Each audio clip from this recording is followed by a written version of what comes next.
referring to 19th century Connecticut, this man was a vampire, but we now know who said vampire was.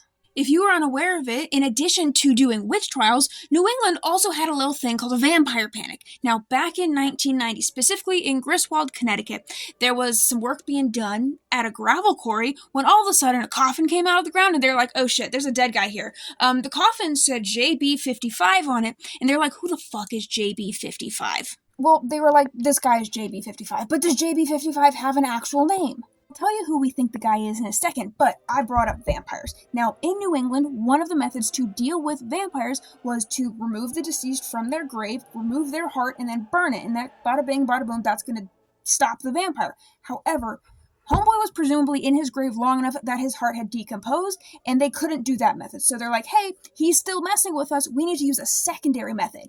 So they took his now naturally, presumably, disarticulated remains and then rearranged them in the grave in a skull and crossbones formation, and that stopped the vampire stuff. They also lined his grave with stones. Here's our Connecticut vampire, and using genetic genealogy, he's been identified presumably as a man by the name of John Barber, who actually passed from tuberculosis.